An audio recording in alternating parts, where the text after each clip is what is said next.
ঘরে ঢুকে যখন সেই সিন্দুকটা প্রথম দেখলাম, আমার মনে হলো ওটা একটা কাঠের বাক্স নয়, ওটা কারো জন্য অপেক্ষা করছে। পরদিন ভোরবেলা আব্বার গলায় পাথরের মতো কিছু একটা আটকায়। তারপর রাতের বেলা আমরা সবাই জানালায় দাঁড়িয়ে দেখলাম বাঁশঝাড়ের ভেতর থেকে কেউ একজন আমাদের বাড়ির দিকে তাকিয়ে আছে। আমি অফিম, আর অফিমে আপনাকে স্বাগতম। এই গল্পটি আমরা সংগ্রহ করেছি মোহাম্মদ জাবের হোসেন ভাইয়ের কাছ থেকে। চলুন শুরু করা যাক তার ভাষায়। আমি মোহাম্মদ জাবের হোসেন। এই গল্পটা আমার নিজের চোখে দেখা, কিন্তু আমি কিছুদিন আগেও বিশ্বাস করতাম না কোনো মানুষ না দেখা কিছুতে আক্রান্ত হতে পারে। ঘটনাটা 2009 সালের দিকে। আমাদের বাড়ি মেহেরপুর জেলার মুজিবনগরের একটি প্রত্যন্ত গ্রামে। গ্রামের নাম কুড়িগ্রাম। নামটা শুনলেই মানুষ ভাবে রাজশাহী বা রংপুর, কিন্তু না। এই কুড়িগ্রাম নামের গ্রামটা সীমান্ত ঘেঁষা, অনেক পুরনো, অনেক ভুতুড়ে গন্ধমাখা। আমরা থাকতাম একতলা টিনের ঘরে। সামনে একটা পুকুর, পিছনে বাঁশঝাড় আর ধান ক্ষেত। সব ঠিকঠাকই চলছিল, কিন্তু একদিন আমার বাবা হজরত আলী সাহেব আমাদের ঘরের সামনের পুরনো কুয়ো সংস্কার করার সময় মাটি কাটতে গিয়ে মাটি খুঁড়তে বের হলো একটা কাঠের বাক্স। কাঠের, কিন্তু অসম্ভব ভারী। বাক্সটার দৈর্ঘ্য প্রায় 3 ফুট আর চওড়া 1.5 ফুট। গায়ে ধাতব রঙের হাতল, আর পেছনের অংশে কাকের মতো ছোপ ছোপ দাগ। আমরা ধরে নিয়েছিলাম কোনো পুরনো সময়ের তালাবদ্ধ ট্রাঙ্ক। বাবা সেটা ঘরের বারান্দায় রেখে দেন। এটাই ছিল প্রথম ভুল। বাক্সটা রাখার পর প্রথম রাতেই মা ভীষণ অসুস্থ হয়ে পড়ে। সারা রাত গলা শুকিয়ে আসে, ঘাম ঝরে, আর ঘুমের মধ্যে কাঁদেন। ভোরবেলা ঘুম থেকে উঠে মা বলল, জাবের, ওই বাক্সটা বারান্দা থেকে সরাও। ওটা যেন আমার বুকের উপর উঠে বসেছিল সারা রাত। আমি হাসতে হাসতে বললাম, তোমার স্বপ্ন হয়েছে মা, এত ভাবছো কেন? পরদিন সকালে আমি সিন্দুকটা দেখতে পাই বাক্সটার উপর ধুলোর আস্তরণ থাকলেও মাঝখানে একটা চৌকোনা অংশ সম্পূর্ণ পরিষ্কার। কেউ কি রাতের বেলা এসে হাত রেখেছিল? আরো ভয়ানক ব্যাপার হলো, বারান্দার কনক্রিটে হালকা লালচে ছোপ পড়ছে বাক্সের নিচে। দেখে মনে হয় রক্ত মিশ্রিত পানি গড়িয়েছে। তবে সবচেয়ে বড় ঘটনা ঘটে তৃতীয় রাতে। রাত প্রায় 2টা বাজে। আমি তখন মেসেজ পড়ছিলাম ফোনে। হঠাৎ শুনি কারো হাঁটার শব্দ, টুক টুক টুক করে কেউ যেন হাঁটছে। আমি জানালার ফাঁক দিয়ে দেখি বাবা বারান্দায় দাঁড়িয়ে বাক্সটার দিকে তাকিয়ে আছেন। তিনি শুধু তাকাচ্ছেন না, একটা অদ্ভুত কথা বারবার বলছেন, আমাকে দাও, আমি খুলবো, আমাকে দাও, আমি পারি। আমি ছুটে গিয়ে বাবাকে ডাকি। তিনি জবাব দেন না। পিঠে হাত রাখতেই তিনি সোজা হয়ে তাকান। তার চোখ তখন ভয়ানক লাল। আমি কাঁপতে কাঁপতে মাকে ডাকি। মা এসে যেভাবে সম্ভব তাকে ঘরে ফেরায়। সকালে বাবা কিছুই মনে রাখতে পারেন না, তবে তিনি বলেন একটা আশ্চর্য ব্যাপার। আমি ঘুমের মধ্যে দেখেছি কেউ আমার দিকে হেঁটে আসছে। তার মুখ নেই, চোখ নেই, আর সে বলছে, তুই একাই খুলে দে, বাকিরা দেখুক কে কি করতে পারে। আমরা তখন স্থির করি এই বাক্সটা আর অবহেলা করা যাবে না। আমার এক বন্ধু আছে, আলিম হুজুর নামে পরিচিত। তিনি এক সময় ভারতের সুরাত এলাকায় ছিলেন। তার অনেক অভিজ্ঞতা আছে রুকাইয়ার উপর। আমি তাকে ফোন করে ডাকি। তিনি পরদিন বিকেলে আমাদের বাড়িতে আসেন। তিনি সুন্দরটা দেখেই বলেন, তোমাদের বাড়ির চৌকাঠে অন্ধকার দাঁড়িয়ে আছে। তোমরা চোখে দেখো না, আমি টের পাই। তিনি বলেন, এই বাক্সে কিছু রাখা হয়নি, বরং কিছু আটকে রাখা হয়েছিল। এখন সেটা বের হয়ে আসছে। তিনি একটা ছোট আয়াত লেখা তাবিজ বারান্দায় রেখে গেলেন আর বললেন, রাত 12টা পর্যন্ত এই বাক্সকে স্পর্শ করবে না, তারপর আমি আসব। রাত 12টা। বারান্দায় চুপচাপ, বাতাস নেই, ব্যাঙ ডাকছে না, গাছের পাতাও কাঁপছে না। আমি ঘরের জানালা থেকে দেখছি। ঠিক 12টা 10 মিনিট। আমি স্পষ্ট দেখতে পেলাম সিন্দুকের পেছনে দাঁড়িয়ে আছে একটা মেয়ে। সাদা জামা, একদম চুলে ঢাকা মুখ। সে দাঁড়িয়ে থেকে একসময় মুখ তুলে তাকায়। তার মুখ নেই। আমি চিৎকার করে উঠলাম, কিন্তু কণ্ঠ যেন আটকে গিয়েছিল। সকাল হলে আমি কাউকে কিছু বলিনি, তবে আমরা সিদ্ধান্ত নেই সিন্দুক আর ঘরে রাখা যাবে না। আমরা সেটা পুকুরের পাশে ফেলে দিতে যাই। কিন্তু সেটা তোলার চেষ্টা করতেই দেখি বাক্সটা নড়ছে না, যেন তার শিকড় গজিয়েছে। তখন হুজুর বললেন, এটা এখন মাটি আঁকড়ে ধরেছে, কারণ এটা জানে তোমরা ওকে ছাড়াতে চাও। তিনি বললেন, তোমাদের বংশে কেউ কোনোদিন এই জায়গা পুঁতে রেখেছিল? আজ তারই প্রতিশোধ চলছে। আমি তাকে স্পষ্ট দেখেছি। জানালার ধারে দাঁড়িয়েছিল, সাদা জামা, পা মাটিতে ছিল না।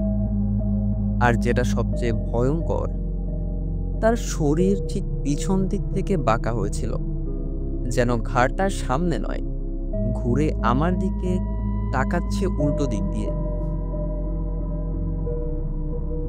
এটা বলেছিলেন আমার ছোট চাচা রিজওয়ান।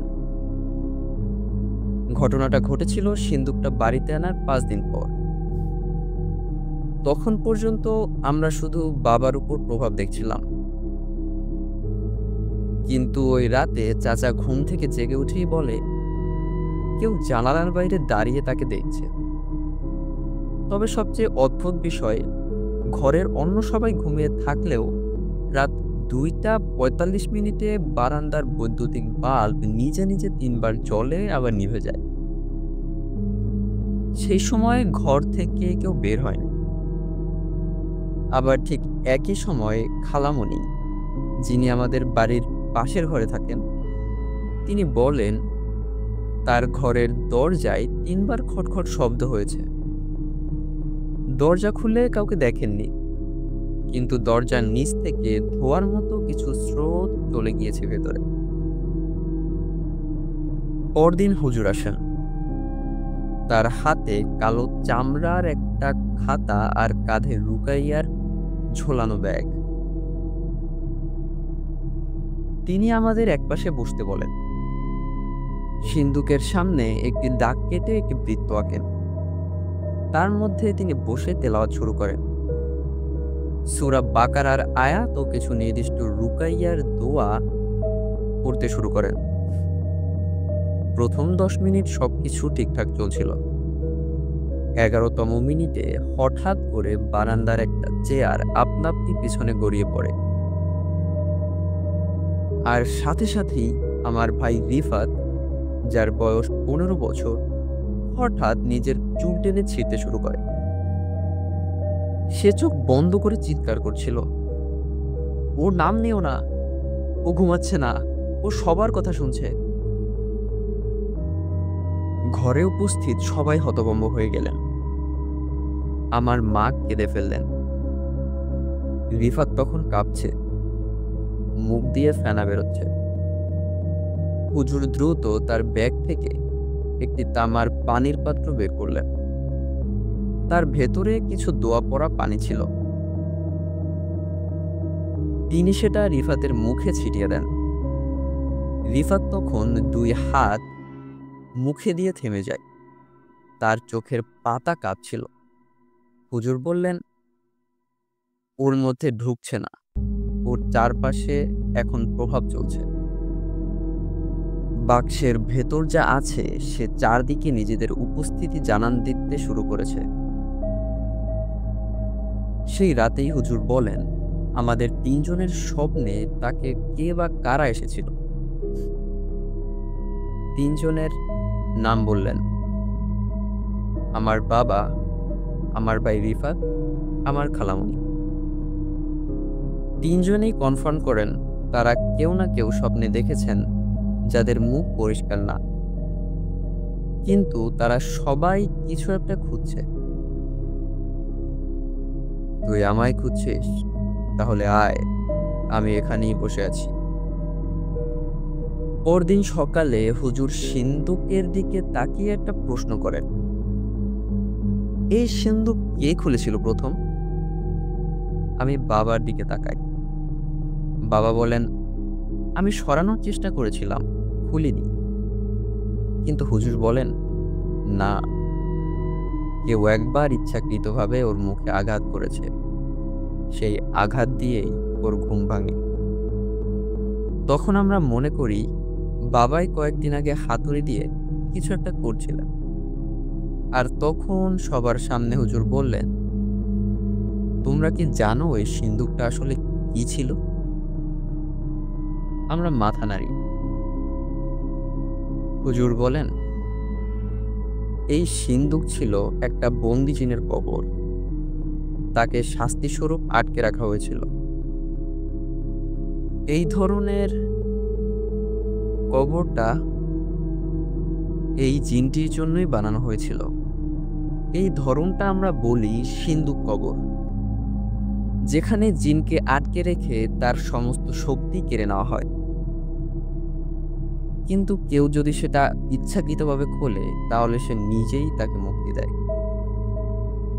এবং হুজুর তখন একটা নাম বলেন।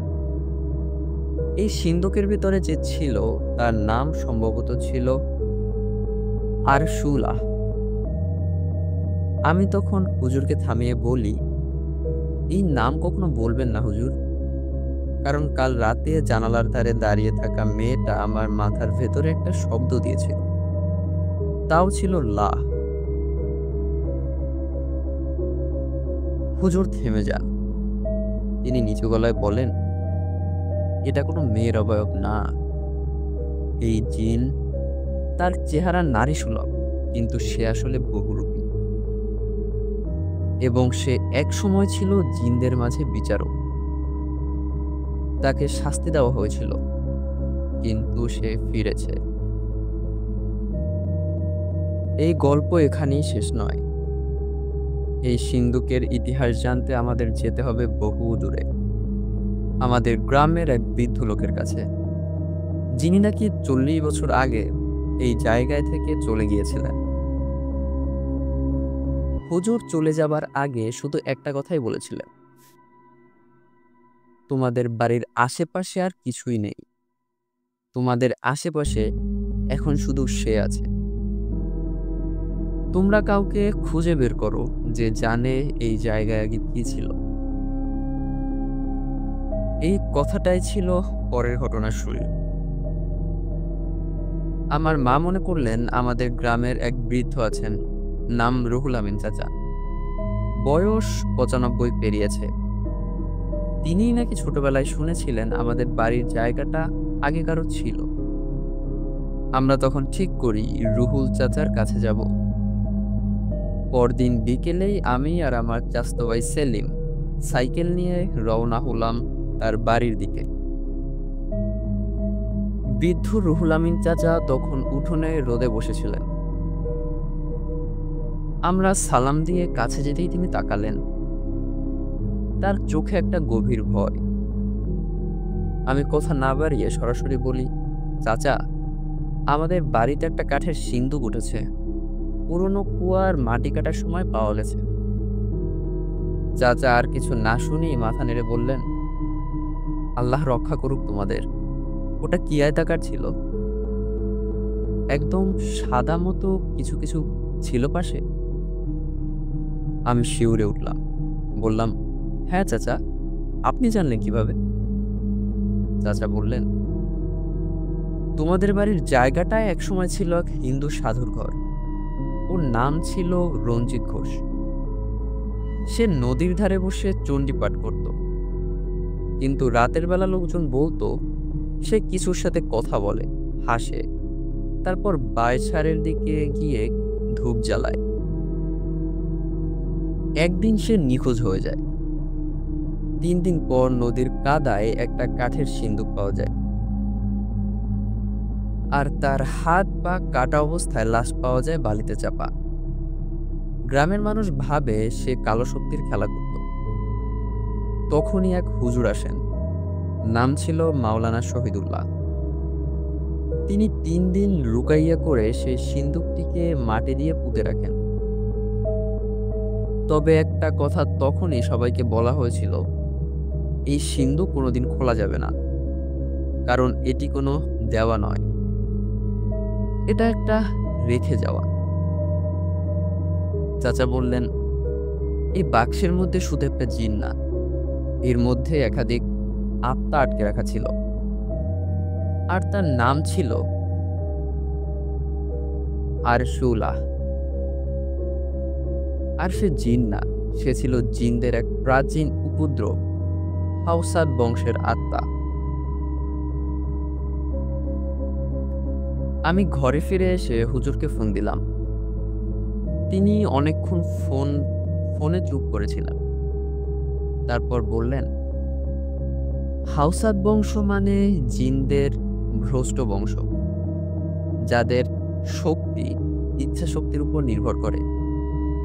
তারা মানুষের শরীর ব্যবহার করে নিজের আত্মাকে বহন করায়।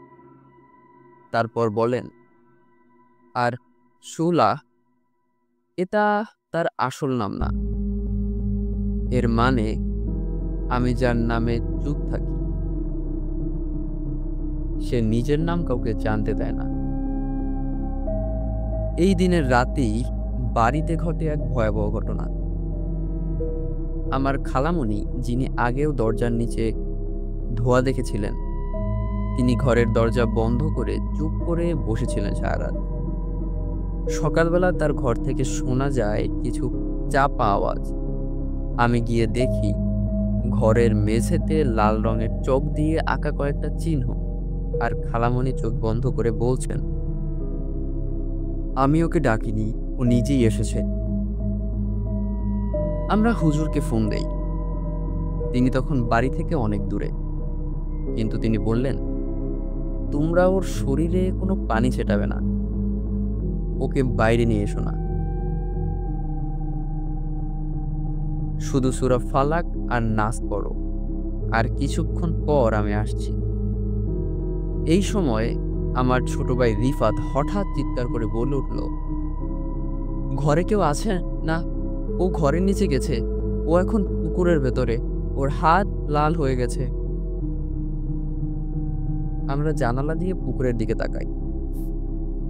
পুকুরের মাঝখানে একটা সাদা কাপড় পরা অবয়ব, পানি থেকে শুধু তার মাথাটা দেখা যাচ্ছে। সে তাকিয়ে আছে সোজা বাড়ির দিকে। পুকুরের মাঝখানে দাঁড়িয়ে থাকা সে সাদা অবয়ব আমাদের সবাইকে স্তব্ধ করে দিয়েছিল। আমার ছোট ভাই রিফাত চিৎকার করে কান্না করছিল। আমার মা দরজার চৌকাঠ ধরে দোয়া পড়ছিলেন। আর আমার খালামণি, যিনি আগের রাতে নিজেই বলছিলেন ও নিজেই এসেছে, তিনি এখন চোখ বন্ধ করে খাটে বসা, এবং মুখে কোনো আওয়াজ নেই। তবে তার ডান হাত কাঁপছিল ভীষণভাবে। আমরা জানতাম আজ রাতটা আর স্বাভাবিক যাবে না।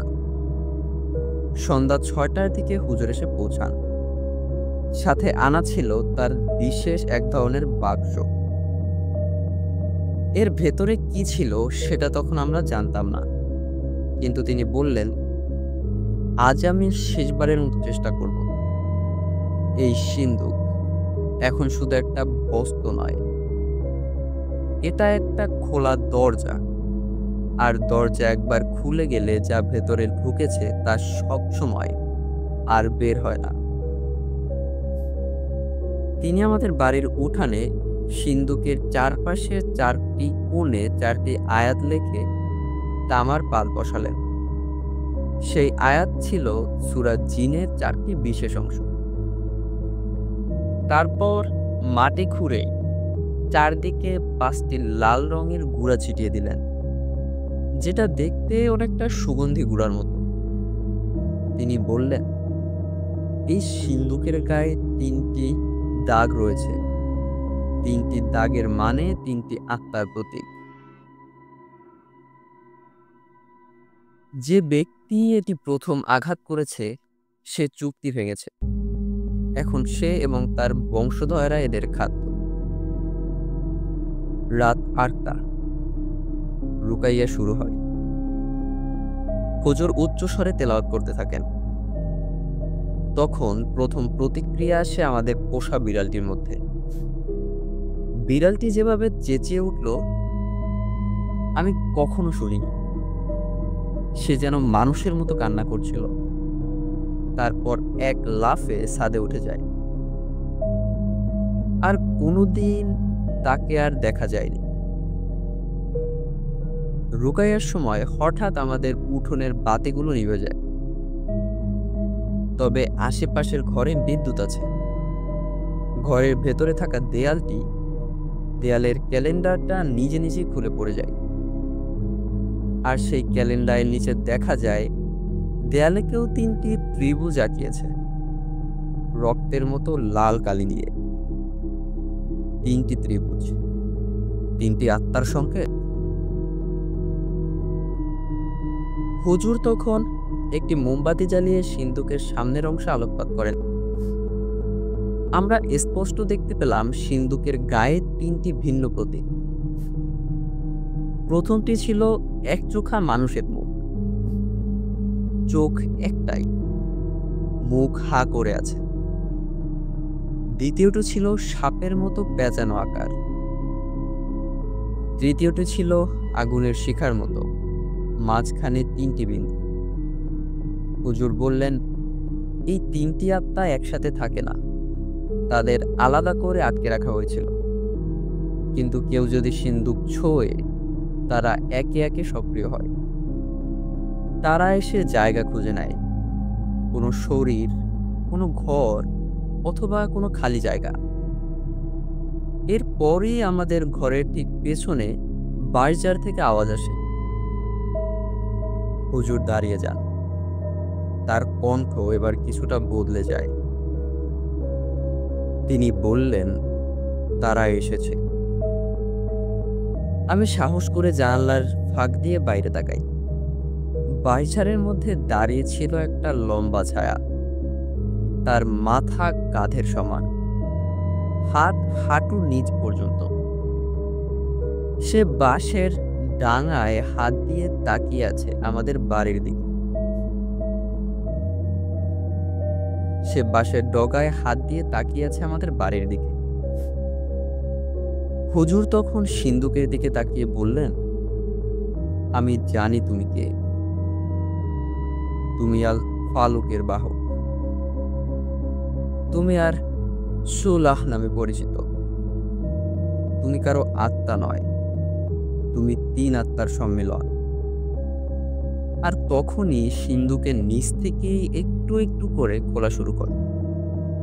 সেই কাঠের দরজাটা নিজেই ভেতর থেকে কাঁপতে কাঁপতে খুলতে লাগলো, আর ভেতর থেকে ঠান্ডা ধোঁয়া বের হতে থাকলো। রিফাত দৌড়ে এসে আমাকে জড়িয়ে ধরে বলে, ভাইয়া, আমার পেটের ভেতর গরম হয়ে যাচ্ছে, আমি ভয় পাচ্ছি। আমি তার পেটের দিকে তাকিয়ে দেখি ওর নাভির একটু নিচে চামড়ার উপর 3টি ছোট ছোট পোড়া দাগ উঠেছে। দেখে মনে হচ্ছে কেউ আগুনের সুতো দিয়ে 3টি ফোঁটা রেখেছে। হুজুর তখন বলে ওঠেন, ওদের একজন ওর শরীরকে টার্গেট করেছে। ওর শরীরটা সবচেয়ে দুর্বল। এই শরীর এখন সিন্দুকের দরজার ঠিক উল্টো পাশে অবস্থান করছে। হুজুর আবার নিজের কাঠের বাক্স খুললেন, তার ভেতর থেকে বের করলেন একটা সোনালী কাচের বয়াম। ভেতরে ছিল কালো রঙের তীর। তিনি সেটি রিফাতের পেটের ওই জায়গায় ঘষা শুরু করলেন। রিফাত তখন মুখটা পেছনে ঘুরিয়ে ফেলে বলল, আমি আসতে চাইনি, আমাকে টেনে আনা হয়েছে। তার কণ্ঠ ছিল মেয়েলি, একটা ভেঙে যাওয়া বাচ্চা মেয়ের মতো কণ্ঠ। আমরা তখন বুঝতে পারি এই সিন্দুকে শুধু একটা জিন নয়, একটা শক্তি, একটা খোলা দরজা। রিফাতের মুখ তখন হালকা বাঁকা হয়ে গিয়েছে, তার চোখের মনি স্থির নয়, কখনো উপরে কখনো ডানে, কখনো একদম নিখোঁজ হয়ে যাচ্ছিল। সে নিচু গলায় বলে চলছে, আমার ঘুম ভেঙেছে, আমার মুখ খুলেছে, তোমরা ওকে বের করতে চেয়েছিলে না?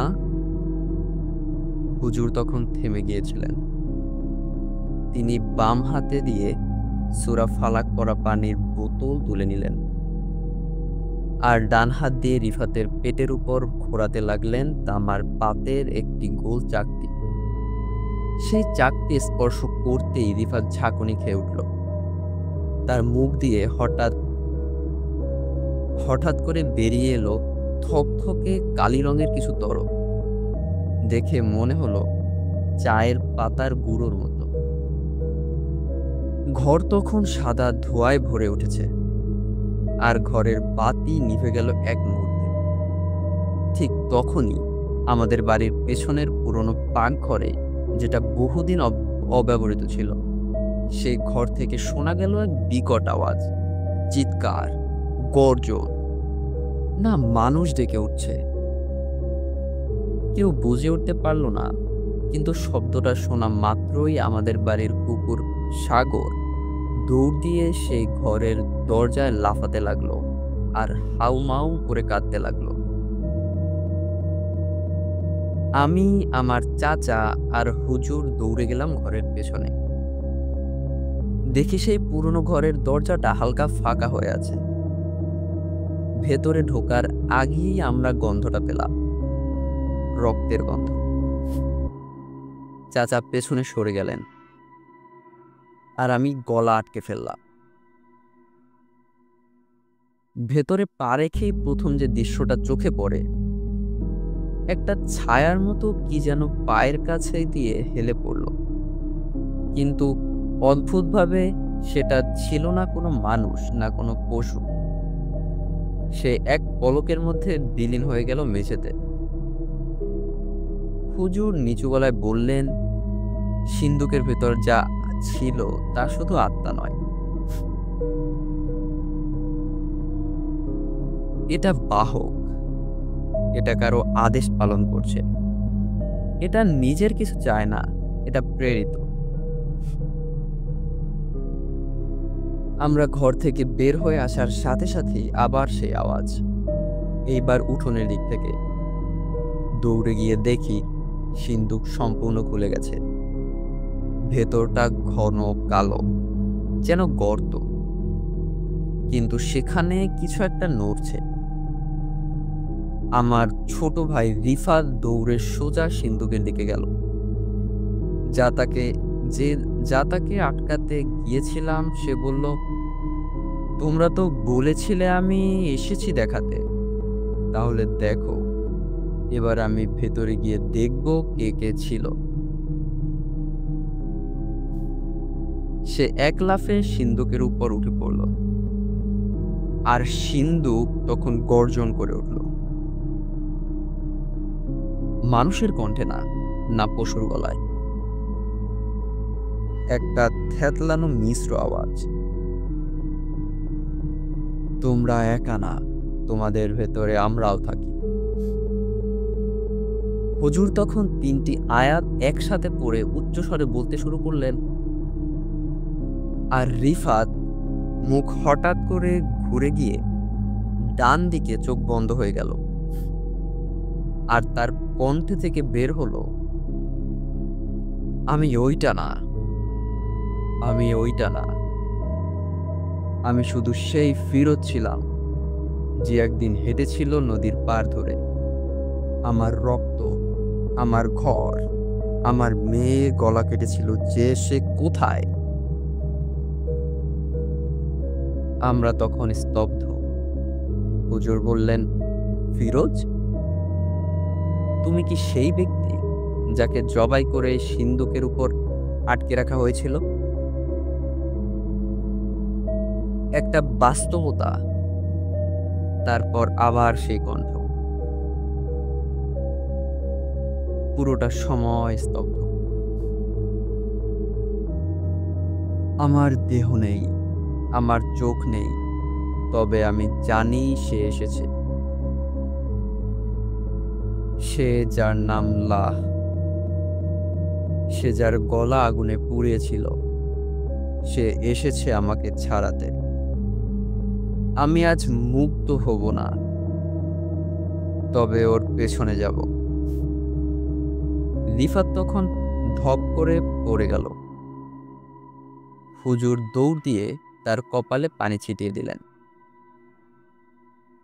রিফাত শ্বাস নিতে পারছে, কিন্তু খুব ধীরে। তার শরীর ঠান্ডা। আর সেই মুহূর্তে ঘরের উঠোনে রাখা সিন্দুকের ভেতর থেকে ধোঁয়া উঠে আসতে লাগলো এক ধরনের খাক সাদা রঙে, যেটা দেখতে ঠিক মানুষের পায়ের আকার। হুজুর বললেন, আর সুলাহ আসছে না ভাই, ও এখনো দেখে যাচ্ছে, ও এখনো চাইছে কেউ ওর মতো করে ডাকুক, ওর পুরো নাম নিয়ে। কারণ তার পুরো নাম উচ্চারণ করলেই সে নিজে হাজির হয়।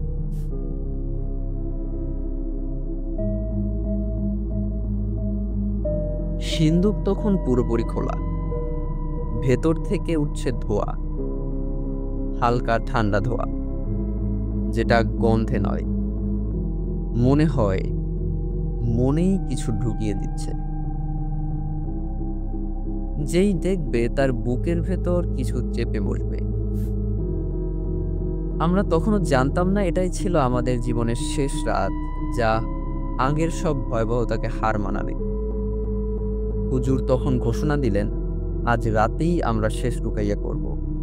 সিন্দুক আর সুলাহ ৩ আত্মা, তাদের জ্ঞান হারাতে হবে। তা না হলে এই পরিবার থেকে একে একে সবাই হারিয়ে যাবে। তিনি বললেন, রাত ১টা ৪৩ তিনি রুকাইয়া শুরু করবেন।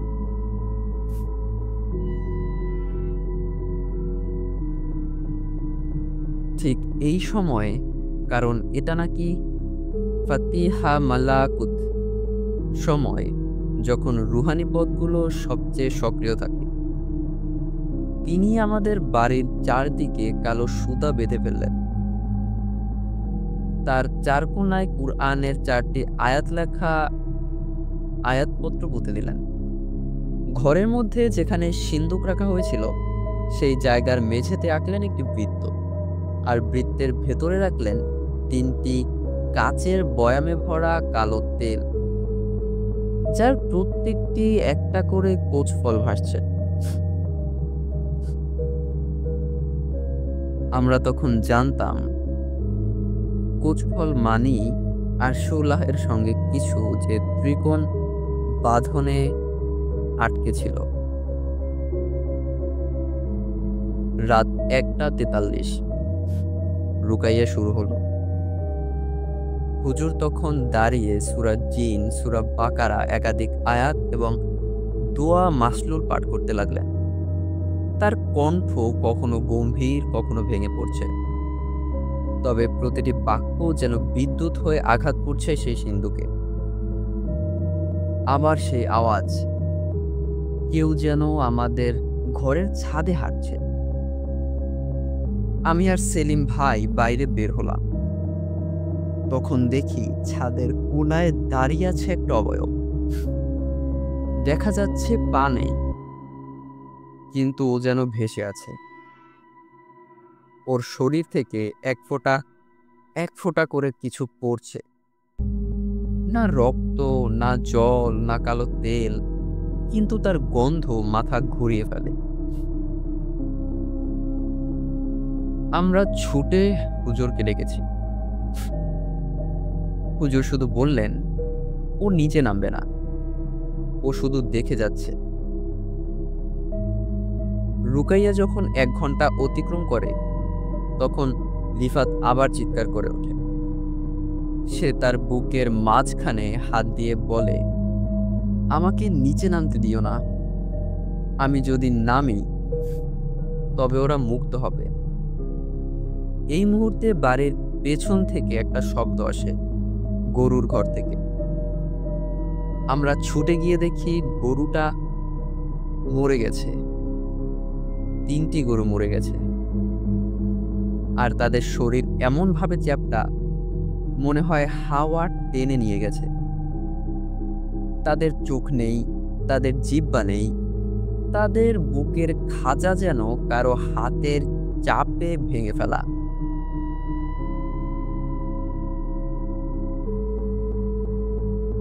এই মৃত্যুর খবর ছড়িয়ে পড়ে। আশেপাশের লোকজন বাড়ির চারপাশে ভিড় করতে শুরু করে। হুজুর তাদের সবাইকে নিষেধ করেন, যার সাহস আছে সে দেখুক, কিন্তু আমার পরামর্শ, তোমরা চলে যাও। রাত তখন 3:10। হঠাৎ মেঝের বৃত্তের মাঝখানে রাখা 3টি কাচের বোতল একসাথে কাঁপতে থাকে। ভেতরের 3টি কোচ ফল ধোঁয়া ছাড়তে শুরু করে, আর ঘরের বাতাস গরম হতে থাকে। তারপর একটা 3টি ছায়া উঠে আসে মেঝে থেকে। একটার পর একটা 3টি ছায়া উঠে আসে মেঝে থেকে। তারা মানুষ নয়, তাদের মুখ নেই, চোখ নেই, তারা শুধু দাঁড়িয়ে আছে সিন্দুকের চারদিকে। তারা হুজুরের দিকে তাকায়। তখনই হুজুর বলেন, আজ আমি ওদের নাম নিচ্ছি না, আজ আমি শুধু মেহফুজ বান্ধন খুলে দিচ্ছি, যাতে ওরা বুঝে আমরা মানুষ, আর আমরাও প্রতিরোধ করতে পারি। তিনি ছোট্ট এক কালো কাঠির আগায় আগুন জ্বালালেন, আর সেই কাঠি ছুঁয়ে দিলেন কাচের বোতলের মুখে। 3টা কোচ ফল তখন ধোয়া হয়ে মিলিয়ে গেল, আর হঠাৎ করে সিন্দুক নিজে থেকেই সেটে গেল। দরজা লেগে গেল গায়ে, ধোয়া বন্ধ, সবকিছু স্তব্ধ। তবে তখনও শেষ হয়নি। হুজুর বললেন, তোমাদের এখন একটা কাজ বাকি। এই সিন্ধুকে তোমাদের নদীর যেখানে সবচেয়ে গভীর পয়েন্ট, সেখানে গিয়ে চৌকাঠের নিচে বালির ভেতরে পুঁতে ফেলতে হবে। আর কারো জানার দরকার নেই। সেই রাতে আমরা 5 জন মিলে সেই সিন্দুক নিয়ে গেলাম নদীর গভীরে। চাঁদ ছিল না, তবে আকাশে 1 ফোঁটা আলো ছিল, আর সিন্দুক পুঁতে দিলাম নদীর এক অজানা প্রান্তে। আর তারপর থেকে আজ 14 বছর হয়ে গেছে। আমার ভাই এখন অনেক দূরে থাকে, তবে মাঝরাতে তার ঘুমের মধ্যে চিৎকার শোনা যায়। আর আমি এখনো রাতে ঘুমোতে গেলেই জানালার পাশে দাঁড়িয়ে থাকা সেই ছায়াকে দেখতে পাই। ও চুপ করে তাকিয়ে থাকে। তার চোখ নেই, তার মুখ নেই, তবে সে যেন বলে, আমি কোথাও যাইনি, তোমরা শুধু আমাদের নাম নিতে ভুলে গেছো। আজকের গল্পটি এ পর্যন্তই। আশা করি আপনাদের সবার অনেক ভালো লেগেছে। আপনারা অবশ্যই কমেন্ট করে জানাবেন আপনাদের গল্পটি কেমন লাগলো। যদি ভালো লাগে তাও জানাবেন। যদি কোনো কিছু ইমপ্রুভ করার প্রয়োজন হয় তবে তাও অবশ্যই জানাবেন, জানাতে ভুলবেন না। আপনারা অনেকেই আছেন যাদের নিজেদের সাথে এমন কোনো ভৌতিক ঘটনা ঘটেছে বা প্যারানরমাল ঘটনা ঘটেছে, তবে আপনারা সেগুলো অবশ্যই আমাদের সাথে শেয়ার করবেন। এবং অনেকে আছেন যারা অন্য কারো কাছ থেকে শুনেছেন কিন্তু নিজেদের সাথে ঘটেনি। আপনারা সেই গল্পগুলো আমাদের কাছে শেয়ার করতে পারেন। এতে আমরা আপনাদের গল্পগুলো দর্শকদের মাঝে খুব সুন্দরভাবে উপস্থাপন করতে পারবো। এবং সবথেকে যেটা গুরুত্বপূর্ণ কথা, সেটা হলো আপনাদের মতামত অবশ্যই জানাবেন। এবং আপনারা গল্পগুলো যেখানে শেয়ার করবেন সেটা হলো আমাদের জিমেইল। আমাদের ইমেইল অ্যাড্রেসটি হলো ofim45@gmail.com। যদি কারো স্পেলিংয়ে সমস্যা হয় তবে তাদের জন্য বলে দিচ্ছি ofim45@gmail.com। এবং আমাদের এই ইমেইল অ্যাড্রেসটি ডিসক্রিপশনে দেওয়া থাকবে। সমস্যা হলে ওখান থেকে দেখে নিতে পারেন। গল্পটা যদি ভয়ঙ্কর হয় তাহলে অতি শীঘ্রই সেটা আপনারা অফিমে শুনতে পাবেন। আপনারা অবশ্যই আমাদের চ্যানেলটি সাবস্ক্রাইব করবেন, লাইক করবেন, শেয়ার করবেন, যাতে এই গল্পগুলো যারা পছন্দ করেন তাদের কাছে পৌঁছে দেওয়া যায়। অফিমের পক্ষ থেকে আজকের মতো বিদায়, কিন্তু অন্ধকার থাকছেই।